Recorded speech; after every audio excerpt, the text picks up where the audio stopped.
Hello, and welcome to Misfit Peacock Presents, our place to share with you the stories we have created that haven't been turned into fully realized projects.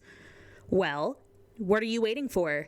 Get comfy, we have a new story for you. So we have another podcast called The Fleet that just aired a few days before this one, this one will air. And after I finished writing that and sent it off for some people to read and critique it, I wrote something else that I've been calling The Clauses as a little rest, a little break from The Fleet. And this is the first draft of it. Also kind of was a learning lesson of, because I had grand plans of being able to record this and release it as its own full thing. But time is not something we have a lot of. So I don't think we're going to have time to get this turned into something ready to be a full audio drama with sound effects, but I still want to be able to share it. So you're going to hear the first draft of The Clauses, read only by me and Madia. Madia's here too. Hi. So please grab some hot chocolate, your snuggliest blanket, your coziest flannel, your fluffiest pet, and listen to us as we read The Clauses. Beginning with scene 1. Jazz plays as cold wind blows. We hear someone typing on a typewriter. It was a night like so many other nights. Too long, too cold, and not enough hot chocolate. I'd been whiling away the hours looking over old case files when she came strolling in. She was 10 feet of trouble packed into 5 feet of woman. The real problem is getting through the dumb things I've written. But it's dumb on purpose. It is, yes. No, that I love writing dumb things and forgetting that I wrote them and then reading them again. All right, we're gonna take it from the top. The Clauses. Scene 1. Jazz plays as a cold wind blows. We hear someone typing on a typewriter. It was a night like so many others. Too long, too cold, and not enough hot chocolate. I'd been whiling away the hours looking over old case files when she came strolling in. She was 10 feet of trouble packed into 5 feet of woman. She walked in like she always did, like someone who's got something to prove. This time, she was here to prove that I still had a heart. Sound fades. Scene 2. We hear a door open. No need to get up, Rudolph. I can show myself in. We hear the door close as Carol enters. Sorry, ma'am. We're closed for the day. Even for a girl at the top of your nice list? If you see her, let me know. Keep talking to me like that and you'll end up with nothing but coal in your stocking. Does your husband know you stuff other people's stockings? What makes you think anyone could put a bow on my finger? Maybe someone should. We hear desperate knocking on the door. For Rudolph from outside. Mr. Claus, Mrs. Claus, please stop flirting. I can hear every word. Sorry, Rudolph. I'm sure Carol will knock it off. You started it. What brings you down to my chimney at this hour? I need your help, Nick. The elves need your help. The factory's in a sticky situation, and I'm not just talking about your average toffee pudding. You know I can't get involved with the factory anymore. Besides, you're their lawyer. Aren't you exactly what they need cleaning up their messes? This is too big a mess for me to clean up on my own. The union won't talk to me. They still don't trust me. I need a face they can trust to get me through the door. What's happened that the union won't trust their own lawyer? Someone's been killed, Nick. The police haven't made it official, but it sure looks like murder. That is a sticky situation. But I don't know what you expect me to do about it. Just your job. Investigate. My firm will hire you as a PI, then all you have to do is make some introductions and ask a few questions. Sounds like a serious conflict of interest. Won't your firm have a problem with you hiring the same person who leaves presents for you under the tree? You know as well as I do that my firm is spread too thin to ask questions like that. Stop looking for excuses not to help me, Nick. I never asked why you left the force so suddenly or why you always refuse work that might put you too close to the factory. And I'm not asking now, but I need you to set whatever happened aside for me tonight. Look, Carol. And whatever you make can go straight into the sleigh fund. It'd be a big step toward getting out of this town. All right. I'll help. Lead the way. Scene 3. The sounds of a busy crime scene are heard as Nick and Carol arrive. Police talking, radio chatter, the snap of a camera. So, who do we have here? A middle-aged elf by the name of Edgar Twinkletoes. Am I correct in observing that a storage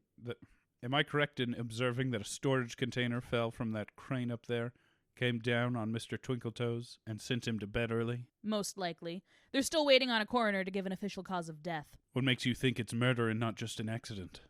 These toy factories aren't exactly known for staying on health and safety's nice list.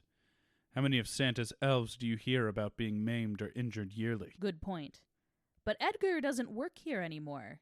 He won the lottery a few months back and quit his day job. If he doesn't work here anymore, then why is the union involved? Because they found this on the body. Carol hands Nick a piece of paper. Dear Edgar, I just can't live without you anymore. Meet me at the factory where I first laid eyes on you. Love, Peggy. Hardly a smoking gun. What gives? Peggy Coco is married to the foreman, Carter Coco. He's up in his office right now and he refuses to speak to me. I'll go see if I can get him to open up. Footsteps approach. Oh, Should I be Krampus? Because, yes, I'll be Krampus. You take Krampus. We might have to pass Krampus back and forth. All right. Nick, this is a pleasant surprise.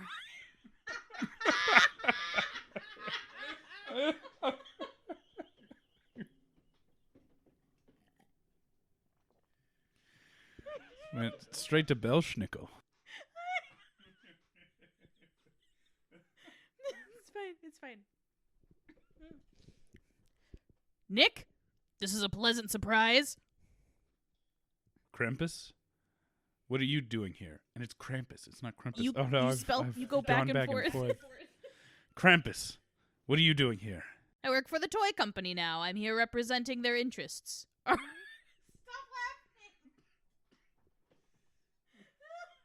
What voice should I use? No, you're good. You're Okay. good. Go with your stick with your instincts.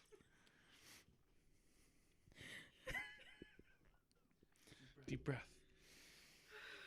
We're cutting all this out. No, we're not. I work for the toy company now. I'm here representing their interests. Are you investigating? Yes. Carol asked me to help since I know a lot of people in the union. Well, the investigation is certainly in good hands. I really must be going, but if you need anything from the company, give me a call. Krampus leaves. What's your brother doing here? Apparently he works for the company now. Think he'll cause any trouble? No. The company will want this wrapped up as quickly as possible. They won't do anything to slow down the investigation. If you're sure. I'm never sure of anything when my brother is involved, but for now, I think he'll keep his hands away from the Christmas cookies. Come on, let's go talk to Carter. All right, are you ready? Do you want to Start from scene 4. Do you want to give Carter a test run before, or just go for it? It's fine either way. Go away. I'm not answering any more questions for that union-busting Grinch. All right, sure. I'm the one doing all of the voice. Well, no, it won't be. Not the whole time. Well, I'll be in there soon enough. Scene 4. Nick knocks on a door. Carter Coco, Go away. I just have a few questions. I'm not answering any more questions for that union-busting Grinch. This is what I've been dealing with. Mr. Coco, my name is Nick Kringle. I don't know if you remember me. I investigated the cinnamon killings over at Factory C. You helped me track down the lead that broke the case. I remember you. You did right by those elves. All right, you can come in, but just you. I'm not talking to the lawyer. Sorry, Carol. Don't sweat it. Just get the truth. Nick enters Carter's office. I'm going to be straight with you, Carter. Things don't look good for you. They don't seriously think I did this, do they? They've got some pretty compelling evidence that says Twinkletoes was unwrapping your Christmas presents. Jealousy can make a man do some crazy things. What are you talking about? They found this by the body. Dear Edgar, I can't live without you anymore. Meet me at the factory where I first laid eyes on you. Love, Peggy. Did you know your wife was having an affair? I mean, no, she wasn't having an affair. Where were you this evening, Carter? Where do you get off treating me like some 2-bit naughty listener? Where do you get off treating me like some 2-bit naughty lister? I'm treating you like I treat anyone who refuses to help themselves. I've given you the facts as they appear so far. It's up to you to help me see the full picture, Carter. Now, where were you this evening? Fine. I was at home. I just settled in for the night when I got the call that something had happened at the factory. Then I came straight here. Was anyone with you? No. Your wife? Visiting her mother. Did she write this note? No. What makes you so sure? Because she wasn't cheating on me. Has she ever? No. Did you know the victim, Edgar Twinkletoes? Of course I knew him. He worked here until he struck it rich. He was supposed to be foreman until he quit. Then I got the job. You resent him for that? I was jealous, sure. As jealous as anyone else I was jealous, sure. As jealous as anyone else when your friend gets a big present under the tree. He's been giving back, though. Was, I guess. Giving back how? To the union. I didn't have a lot of details since I'm management now, but from what I understand, he was helping fund this factory's unionization effort. I can't imagine the company was too happy about that. I wouldn't know. They didn't talk to you about it? Why would they? Because they needed someone to drop a 2-ton iron container on poor Twinkletoes. You think I could have done that? Like I said, Carter, I'm just putting the pieces together as I see them. Right now, it looks like you, one of the only people with access to the factory, found out your wife and Edgar were meeting up for a little late-night gift exchange. You saw your chance to get back at Edgar and cozy up to the company while you were at it. How dare you? I would never. Then prove it, Carter. Be straight with me. Fine. Peggy and Edgar did have an affair, but it was a long time ago. They were sweethearts back in the day and reconnected when Edgar started working here. Peggy broke it off and told me. I never held it against them. We all wonder about the what-ifs. That's all fine and well, but it doesn't help me see how anyone but you could have turned Twinkletoes into raspberry jam. How'd the box fall on Edgar? It was picked up with a crane and dropped once he was in position. There's your answer right there, Nick. No elf is tall enough to reach those consoles, let alone see over them to get their eyes on the factory floor. You won't mind if I check that? Be my guest. Take a right out of my office and head straight. You'll find them. That's all the questions I have. You can see yourself out. Nick leaves the office. Carol joins him as he walks towards the crane controls. Were you listening? I was. You were too hostile. If I wanted someone to bully him into talking, then I'd have gone to the police. Once a cop, always a cop, I guess. It wasn't like that. He calls you a Grinch. I'm a big girl, Nick. I can take it. And I don't need you fighting my fights for me. Besides, I've been called much worse. I ask for your help because I need someone else who sees that we're all the same, regardless of if we're on the naughty or nice list. I don't need a cop who wants everyone to know how big his stocking is. If you're going to be the latter, then go home. You're right. I was too hot-headed. Now, what are we doing with the crane controls? Confirming that they're too tall for an elf. They come up to your waist. Exactly. Carter is maybe 2 feet tall. No way he could reach that and spot Edgar on the ground. Could he have used a stool? Maybe, but look at the floor.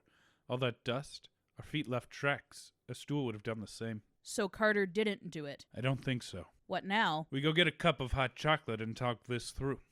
If this wasn't a crime of passion, then I'm afraid we're dealing with something far more insidious. Scene 5. Nick and Carol take a seat. Nick sips his cocoa. Nutmeg? I think this one's yours. This one has peppermint. It's definitely yours. They trade mugs. So, what do you have to say that you couldn't bring it up in the factory? The victim was helping fund union efforts. You think the company had him killed for it? I think it's a possibility. We'll never trace it back to them, though. They'll have used an outside party. Did you find anything at the crime scene that might point towards a local present packer? Incorrect. Let's try that again. Incorrect. Did you find anything at the crime scene that might point towards a local present peeker? I did. Your brother. Krampus? This wasn't him. Come on, Nick. You know as well as I do that his stocking has been stuffed with coal since the day he was born. Why else would he have been there? He said he was working for the company now. They wouldn't have used someone on the payroll for this. Maybe they didn't know who they were hiring. Whether he did it himself or was just cleaning up. He knows something. You're jumping to conclusions. There's nothing to back you up. You want this too badly, Carol. Rushing to make an arrest won't make people trust you more. Doing this right might, though. Fine, you're right. I'm in too much of a hurry, but I still think that it's worth talking to Krampus. Find out what he knows. If only to cross him off the suspect list, we can go talk to him. They leave the table. Scene 6. Krampus's office.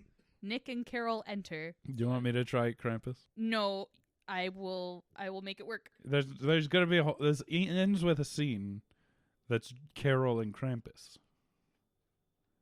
So I'm gonna have to take it eventually. And this is mostly, I don't know, this is a good mix. This is a mix of all three. You've taken a lot of voices. All right, you do this one. Let me I have a limited range. Can you read scene 6, Krampus's office again? Scene 6, Krampus's office. Nick and Carol enter. Nick. Nick. Oh no, I can't go high at all. I'll do it. I'll do it. I got something. No, I'll do it. I want to try. Nick, Carol, nice of you to stop by. Any updates on that unfortunate accident at the factory? Nick, Carol, nice of you to stop by. Any updates on that unfortunate accident at Factory 3? I heard you spoke to the foreman. We did. Are you keeping tabs on us? Not you, per se, but the factory. It's my job to look after it and all those inside. And what exactly is your title? I'm head of operations for District 1. I make sure the factories in this district are up to snuff and running on schedule. Really? I must have spotted over a dozen violations while I was at the crime scene. We aren't investigating health and safety, Carol. No, it's all right. I'm aware that Factory 3 needs a lot of work. I was only recently appointed to this position, so I'm still in the process of evaluating what work needs to be done. How recently? Did you have the chance to meet Edgar, or had he resigned by then?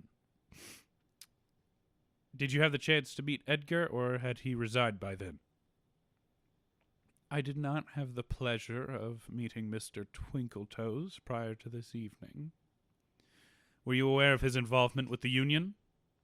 No. Was your predecessor aware of the workers' efforts to unionize? Not that he relayed to me. Where were you this evening? I was at Factory 3. You're admitting to being at the crime scene? Yes. I'm the one who called the police. I received notification that the alarms had been set off and went there to investigate. When I arrived, I found the victim and immediately called the police. Can anyone confirm that? I'm afraid it was just me until the police and Mr. Coco arrived. That's convenient. I would say the opposite. But it is unfortunate that I have no motivation to kill the victim. Read that again. Why? Because it is fortunate, not unfortunate. Oh. It's unfortunate that I had no motivation. I would say the opposite. But it is fortunate that I have no motivation to kill the victim. In fact, it will shut the factory down for at least a week, maybe more. Can you tell us anything else? Yes. I found a puddle in a secluded corner of the factory, perhaps where a snowman was hiding until the factory was empty. I know the victim had some relationship with a local toy scalper named Carrot Nose Carly. We'll look into it. Thanks, Krampus. Anything else, Carol? No. Have a good evening. And please, do keep me updated. Nick and Carol begin to leave. Actually, I meant to ask, what happened to your hand? Oh, this? Just a paper cut. Unfortunate. Nick and Carol leave. Good evening, detectives. Scene 7, the streets.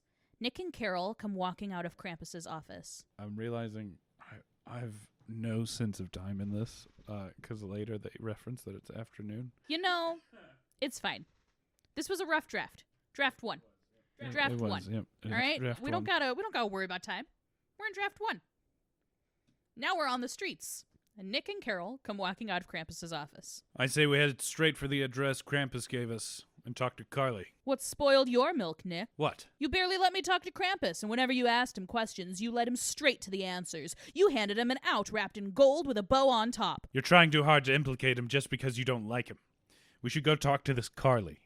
If it wasn't her, then she probably saw who it was. You're right. I don't like your brother, because he's a slimeball. How many times has he been caught swindling some poor soul or stealing Santa's cookies on Christmas Eve? And who knows what he did to get kicked off the police force? Just admit that his presence in this case is suspicious. I know your brain isn't full of eggnog. He admitted to being the first one on the scene and was very conveniently had a suspect for us after we came and talked to him, instead of sharing that with us at the crime scene. Do you want to... Do you want me to read that again? Because I lost the sauce there with the voice. You, are you aware you're becoming, Janet Snakehole? Janet Snakehole. It occurred to me middle of that section that I was becoming Janet Snakehole. I don't want to restrict your vision. No, I'll go back. You're right. I don't like your brother, because he's a slimeball. How many times has he been caught swindling some poor soul or stealing Santa's cookies on Christmas Eve? And who knows what he did to get kicked off the police force? Just admit that his presence in this case is suspicious, so I know your brain isn't full of eggnog. He admitted to being the first one at the scene and very conveniently had a suspect for us after we came and talked to him, instead of sharing that with us at the crime scene. Fine. I'll admit it. My brother has always been closer to the naughty list than most, and he's clearly hiding something. But I just don't see a proper motive. Killing someone in his own factory would be a major setback. Maybe it was for the insurance money. Edgar wasn't an employee, and I doubt insurance will make up for whatever they'll lose while the factory is shut down. Let's go talk to the snowman and see what she has to say. Then we can start making sense of all this. Fine. Let's go talk to the snowman. Scene 8. Warehouse. Nick and Carol approach a secluded warehouse. Sorry. To be fair, stage directions aren't meant to be read out loud. True. So, normally people wouldn't know that. It was redundant. True. This place looks abandoned. Trust me, this is it. We're just looking for... there. That shutter door. If you say so. Mind if I take the lead on this one? Be my guest. Carol knocks on an aluminum garage door. Carly Carrot-Nosed Dendrite? I'm a lawyer representing Local Union 9. I have a few questions regarding an incident that occurred earlier this evening at their factory. We hear the door slide open. Whatever happened? That wasn't a question, that was a statement. But I like where you're going. Whatever happened? Do you want me to do it? I don't know why I keep making it a question. I got it. Whatever happened, I didn't have anything to do with it. Can you tell me where you were this evening? Who's this guy? Doesn't matter. Where were you this evening? Trying to figure out where yellow snow comes from. Got any leads for me? Look, Carly, I think you've misunderstood what I'm doing here. I'm not a cop. I'm a lawyer. Currently, I work to represent workforces attempting to unionize. Before that, though, I worked for the company. You got a point you're trying to make? Or are we gonna be here till New Year's? My point, Miss Carrot-Nose, is that I used to take care of smugglers like you. I used to take care of smugglers like you faster than Santa slides down. Okay, got it. My point, Miss Carrot-Nose, is that I used to take care of smugglers like you faster than Santa slides down the chimney. You've got contraband here from 10 different factories, and I know for a fact that Factory 9 is the only factory this far east that produces fire trucks. So I already know where you were last night, and I'd be happy to let my friends from the company know about you. Or you can be honest with me. All right, fine. I was at Factory 9 last night. I happened to be passing by when I noticed the lights were on, so I thought I'd do what any frosty snowman would do and popped in to make sure there weren't any. Don't let me distract you. Keep going. So I thought I'd do what any frosty snowman would do and popped in to make sure there weren't any ne'er-do-wells skulking about. And what did you find? Nothing. Just an empty warehouse. Are you sure, Carly? You didn't see an elf talking to anyone else? No, nothing. Now please, leave me alone. I can tell you're scared, Carly. If you talk to us, we can help you. We can protect you. You think you can protect me? I saw what he... How do you think you can protect me if you don't know what's really going on? I'm done talking to you. Wait. The door slams shut. Crumpets. I thought I had her by the tinsel. You did. That's why she shut you out. Come on, let's get back to the office. I think I know a way we can crack this nut. Scene 9, Nick's office. An office door opens and closes. You go on home, Rudolph. I'll lock up. What are we doing here, Nick? I'm calling in a favor from my days on the force. Back in 59, I helped a rookie cop recover some evidence he lost. It was a major case. If he hadn't tracked it down, that rookie would have been forced to leave town out of sheer humiliation. That rookie is a detective now. We can get them to watch Carly for the night while we sort out this case.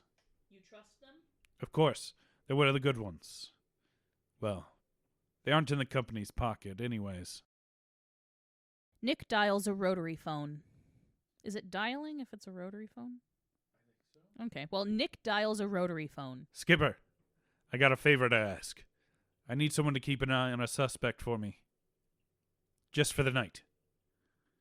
Then take 'em with you. Doesn't matter. They're baby New Year for all you care. So you gonna do it or not? I'll have them over in an hour. Thanks, Skip. Nick hangs up the phone. Now we just have to convince Carly she'll be safe. So you clearly think she knows more than she's saying. No one gets that spooked by nothing. Who do you think she saw? I don't know.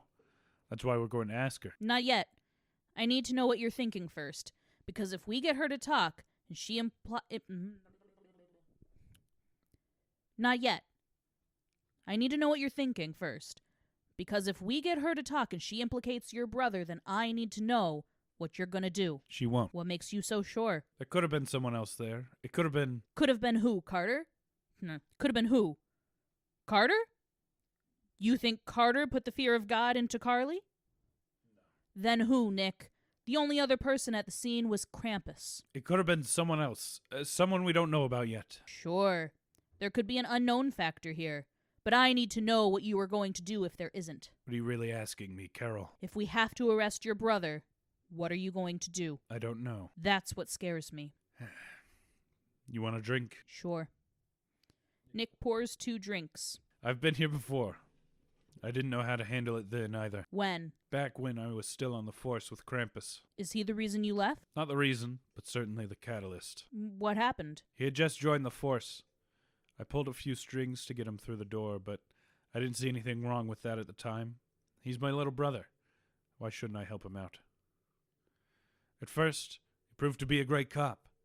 He had the kind of intuition for problem solving you only see in the rarest of new recruits. By the end of his first month, there wasn't anyone who'd have doubted his place in the nice list. Then came the Blitzen bust. It was Christmas Eve. It was late. Half the force was wasted on peppermint schnapps. The other half were passed out after a long game of white elephant. Krampus and I were the only ones sober enough to take the call. Someone called in about some suspicious activity near the docks, so Krampus and I went to check it out. When we got there, we found a couple of coal stalkers so high off pixie dust they couldn't move. It didn't take much poking around to find the biggest stock of pixie sticks we'd ever seen. I'm talking enough to knock out all of Santa's reindeers 10 times over. We called her in right away. Got credit for the biggest bust in SPPD history.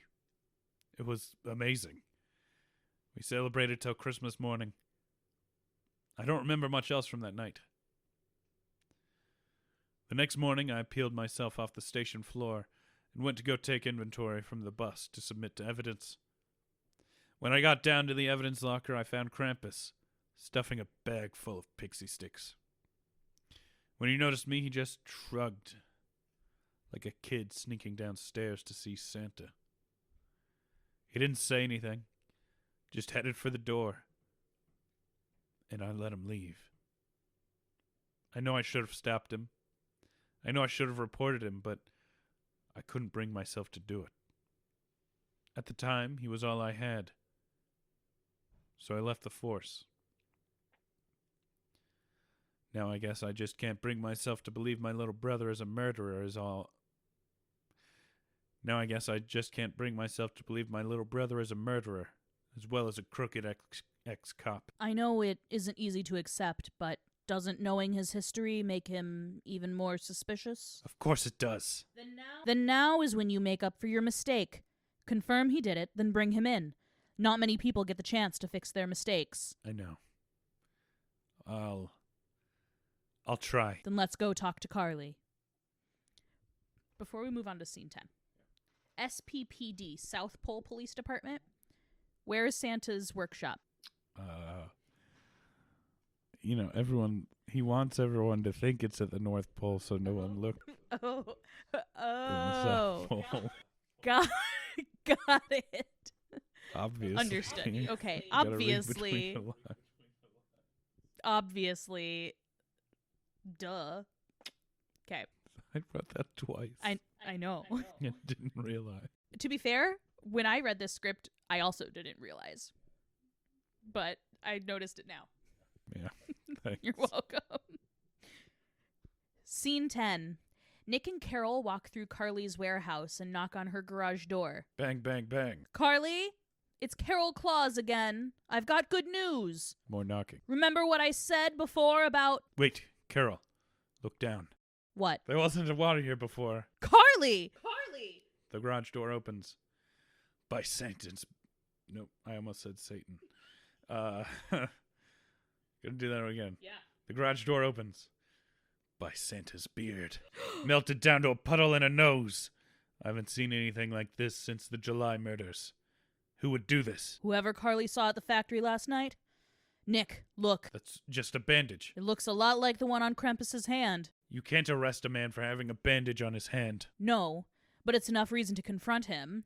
This had to have just happened. We weren't gone long. If it was Krampus, we might catch him off guard. Carol. We move now, and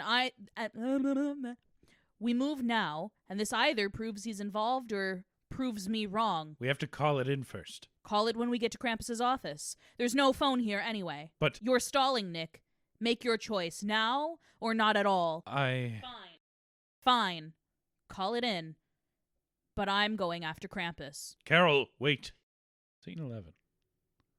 Krampus's office. Ma'am, you can't go in there. The door is thrust open. A desk drawer is quickly closed. So, I'll take Krampus the first half of the scene. And then Nick comes in. And then I will and take then you Krampus can take Krampus after when Nick Nick's comes there. in. Yeah. Sounds good. Ah, Carol. I'm afraid I don't have time for another interview. Please, come back another time. Why'd you do it, Krampus? Why Edgar? Why Carly? I don't know what you're talking about, Carol. It's a pretty nasty-looking paper cut. What present do you have to wrap to get something like that? I guess you'll have to wait to find out. Where were you this afternoon? Really, Carol? I don't have time for this. Where's Nick? He's at a crime scene. Someone else has been murdered. That sounds dreadful. It is. Someone melted a snowman. Is that so? It wouldn't have been easy. It would have taken a long time to do. Sounds like someone you shouldn't mess with. Unless they had access to some high-grade equipment, like an industrial heat gun. Something like the ones they use to shrink-wrap merchandise at your factories. Do you mind if I take a look in your desk, Krampus? Go ahead, Carol. But I can't say what the consequences might be. A desk drawer slides open. There is a sudden rush of movement. Krampus grunts with exertion. Carol lets out a small gasp. I'm glad we can finally drop the pretext. You should have dropped it, Carol. I was hoping to avoid having to kill my brother's wife. Why do all this, Krampus? It's my job, Carol. Do you think this city runs on the hopes and dreams of all the good little girls and boys? No. It's fueled by blood? That is what you wrote. No. It's fueled by blood. Just like the rest of the world. Nick enters. Krampus, put the knife down. Or what? You make one move and your girl is as good as steak fondue. Face it, Krampus. You're finished. You can't kill us both in your own office and get away with it. Watch me. I'm with the company now. I could skewer Santa himself and no one would bat an eye. You know that's not true. You're as expendable as everyone else. If it gets out that you killed 4 people, and it will get out, then the company will cut you as think that's supposed to be. Then the cut. Then the. Yeah, that makes sense. Company will cut you as quickly as you cut their profits. I think cut you loose is what I meant to write. Oh. Then the company will cut you loose as quickly as they. Then the company will cut you loose as quickly as you cut their profits. You might have a point. What do you suggest? Same as the blitz and bust. You walk away, I'll clean up the rest. Nick, you'd really go through that again? You're my little brother, Krim. I'll always look after you. All right. You've got a deal. You stay right here, sweetheart, or I'll rip you open like it's Christmas morning. Krampus heads for the door. Nick, you can't. Nick, you can't. You know, the company could use a guy like you. You mean a guy with a mean right hook? What? Smack! Krampus falls to the floor. It's okay, Carol. He's out cold. You had me fooled there, Nick. I almost had myself fooled. I wasn't sure I could go through with it. You did the right thing. I know. Now what? I make a call for NPPD to come pick him up. Then we go for a drink. I had it right the second time. You had it right the second time. That's fine. We just switched poles. Real fast. We're back. The other scene, that scene. The other scene was in the Was South in the Pole. South- In the past, the flashback scene, they were working in the South Pole. That's right. Now they work in the North Pole. But it's all part of my plan. they're sibling police departments. Yes. All makes sense. Scene 12. Nick's office. 2 glasses are poured. What? I don't know why I find that. I don't know why I thought it was important to have those. I don't know. That sound. I don't know. You're an artiste. I don't know. Think it'll stick? Hard to say. The only real witness is dead, and the rest of the evidence is all circumstantial. Maybe he'll get some time for assault. I stand by what I did, though. If we hadn't acted, then there wouldn't be any evidence at all. How are you holding up? I'm okay. I did the right thing, but I can't say I feel any real sense of relief. That's how it goes. You don't get a reward for doing the right thing. You don't get a reward for doing the right thing, Nick, except maybe a good night's sleep. As long as you're there, that's award enough for me. Hey, what will happen to Edgar's money now? Will the union still get it? We'll try to make sure it goes to the union, but it will probably go to the state. He had no next of kin, and as far as I know, no will. The company will fight hard to keep it out of the union's hands. Sounds like a major setback. Oh, it will be. Then I want you to give them my sleigh fund. It isn't what Edgar would have given them, but maybe it can do some good. Are you sure? We're close to having enough to get out of town. If you're okay with it, then I'm sure. I've spent enough time with my head in the snow. I want to do some real good. Maybe balance whatever my brother does. Thank you, Nick. I'll go report to the union now. Carol heads for the door. Before you go, Yeah, Nick? Merry Christmas. Merry Christmas, Nick. The end. I thought that was fun. Did you have fun? Yeah, that was fun. Well, if you're still listening, thanks for listening. Thanks for enjoying this silly little script I wrote. Maybe I'll come back to it. Maybe I'll write a sequel. We'll see. It was fun to write and record. But that's all from us. Like and subscribe, Find I us guess. at Misfit Peacock Productions on YouTube and on Instagram. And on Spotify. And on Spotify. The Fleet. Yeah, go check out The Fleet. That should be out there already. And you're not alone.